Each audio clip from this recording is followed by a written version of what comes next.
Bospar is the principal and co-founder of Bospar Public Relations, a tech-oriented public relations firm in San Francisco. And with me is Curtis. Great to have you here at the Stock Exchange. And let's just talk about how you see the tech industry right now. You've kind of got a front row seat. They've been, of course, high flying during the pandemic. Things have slowed down a little bit. What's your sense of what's going on? I think everyone is really concerned about how the banking situation is going. I think that tech is not just tech. Tech is something that's backed by capital. And right now, with interest rates rising and everything, that is harder to secure than ever before. That's why companies, when they do secure financing, are making really big news. But right now, people are focused on what's going on with Silicon Valley Bank, and right now, what's going on in Europe with the Swiss bank having its implosion. Right. Yeah. No. You kind of think this is an isolated incident, but then another one pops up, and another one pops up, and it's whack-a-mole. Right. It is. It's what it feels like, and you're right about Silicon Valley Bank, because it's kind of part of the whole ecosystem, because venture capital is so key to Silicon Valley and the tech industry. And so this really does impact, it's systemic. It's systemic, and it's also, to bring it back to public relations, a communications issue. I think that a lot of the problems that we had with Silicon Bank were rooted in communications, were rooted in timing, were rooted in the narrative that they were putting out. They were putting out numbers when they should have been putting out a whole set of guidance about what's going on. And I think that banks, just by the fact that they deal with numbers, are likely to do that when they shouldn't. And I think that, if anything, this is going to be a moment where more financial institutions realize that they need to really focus on how they communicate their story. Yeah, and really need to focus on the customer, because it does feel like when these things happen, they all just kind of clam up instead of like reassuring or, I know it's a difficult situation for them to be in, but still just kind of coming out and being more forthright about it. Absolutely. Yeah. I've been working with some companies that have been dealing with this crisis. And the thing is that when a customer hears about it from a news source as opposed to the entity itself, that's already problematic. You should be reaching out to your customers first, then the media, and you should be making sure that you're doing it on regular intervals, not just when something has happened and you're forced to, because then that's when the customer really loses faith that they can trust you if you're not being forthcoming at all. Right. And we've heard Facebook has cut jobs, Google, I think Twitter, of course, kind of their own situation. Apple is even pulling back a little bit. These are trillion-dollar companies that are being cautious right now. What are you seeing in terms of the tech industry? Is there just kind of a general pullback?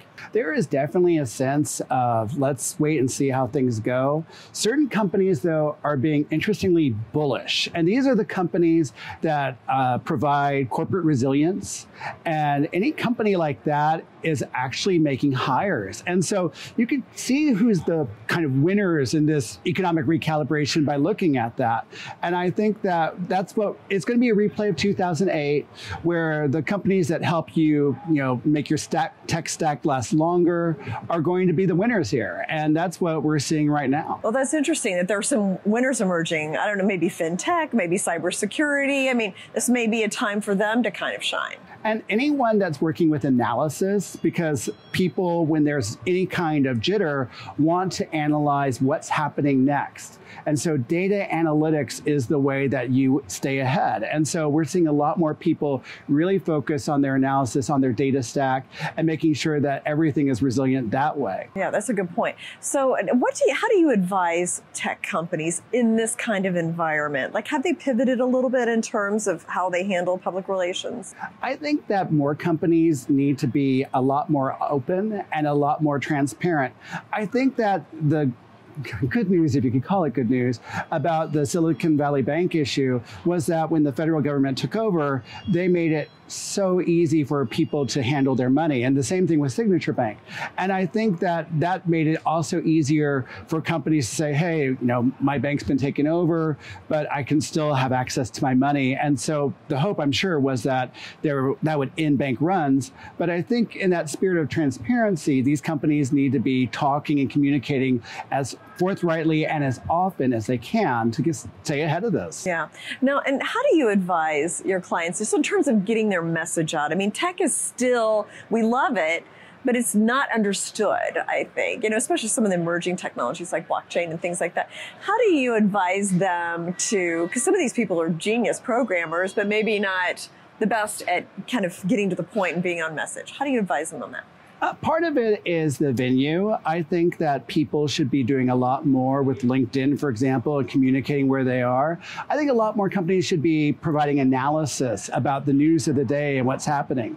And I think that tech companies really have it within their own interests to explain themselves and explain their technology more, especially in a way that anyone can understand. I think the biggest challenge tech has always had is they explain just to the people in Silicon Valley, and by doing that, they really limit the people who could evangelize on its behalf. They really need to make sure that people outside of that small bubble can understand what's important and why they're doing it. And I think that's really the challenge for any industry, whether that's Hollywood, finance, even insurance, is making sure that people can understand you no matter how in the weeds you get. Yeah. And then you mentioned LinkedIn. So what role do you say, like social media versus TV, radio, newspaper, like all these media that are out there? Like, how do you navigate that and advise on which ones are the best? Or well, partly it's your audience. If you're looking for a professional communication, no place is better than LinkedIn. If you're looking for grassroots support, I think Twitter and Facebook and Instagram are the way to go. If you're looking for video, TikTok, YouTube are the places to really make an impact. And it depends on the message. If you're doing a how-to sort of segment, then sure, YouTube, TikTok are great venues for that. If you're looking for something that is a lot more advice-centric, where you're really trying to explain things, then a good long-form post on LinkedIn is transformative, really, for making your point clear. Yeah, I love LinkedIn, by the way. So, Curtis, thank you. Always so great to get your insight into what's going on with tech and PR. So, Jane, thank you. Thank you.